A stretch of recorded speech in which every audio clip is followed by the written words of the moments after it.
My name is Brian Creedon and I manage the desktop services team within Fidelity. I suppose for a good metaphor would be like Scotty from Enterprise or something like that. Basically, we just keep the guys running as best we can from day to day. So applications, desktops, just basically keeping the traders and portfolio managers up and running and keeping all their IT needs, be it in the office or traveling around the world. It's very reactionary, and you generally have to think on your feet. It involves a lot of improvising, and it can be quite stressful from time to time, but it also changes a lot from day to day, so it keeps you on your toes.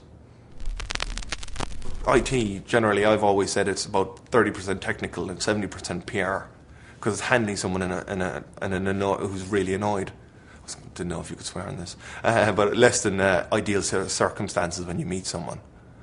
So you're walking in there, you don't know the issue, and they're like a 5-year-old. They're like, make it work. Whether you know what's broken or not, you always act like you do, because that's what people want you to be able to just walk into a room and say, I can fix this. And whether you need your colleague or Google to fix it, who knows? But at the time, it's all about confidence with these guys, and they'll eat you alive if you're not confident. 50% of the time, you just open a graph that impresses them and distract them slightly while you fix it, or you call your friend. It's almost like Who Wants to Be a Millionaire? I went to the US on a summer job. A friend of a friend got me a job with Fidelity. It meant working in air conditioning rather than a building site, so that was the first plus. The following summer they said, do you want to come back to Boston? I went, yeah, cool. So I went back to Boston for a summer, worked for them again, and then that was my final year, and I really wasn't sure about working in science for the rest of my life. So they said, do you want to come work for us? And they'll move me to Boston.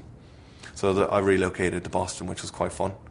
Learned to ski, just worked with like people I would never have had the opportunity working with back in Ireland or England. So that was quite good. Spent 3 years there, travelled around the world for a year, and then now I'm living in London. So IT does give you that kind of flexibility as well. I mean, you can move around. It's pretty generic. You can work anywhere in the world, and it is, and every industry needs it. So it's quite a useful tool in that regard. It gives you a lot of flexibility. To be honest with you, career at the moment I quite like it, but it doesn't really motivate me. I like, without sounding too corny, it's probably quality of life, what I can do, what I get to do, the opportunities I can do. I mean, I've been lucky enough to travel around the world, see loads of things. Trouble is, the more you travel, the more there is to see. That's the problem. It's almost like the more countries you go to, the more you realise you're never going to see. But no, it's just the opportunities to try new sports, to try new things, to meet loads of different new people.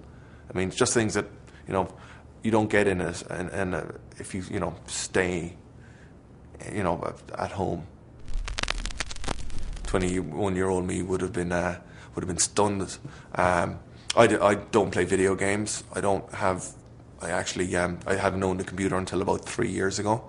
I'm much more sports and activity based. So I don't, and I think that's what happened. I think there is an IT geek persona within, and it doesn't really mean, a lot of guys I work with, these guys don't spend their weekends online every weekend. And I think that's what's changed. But yeah, I mean, at 21, even at 25, I'm still stunned I'm here. But every day is a new day.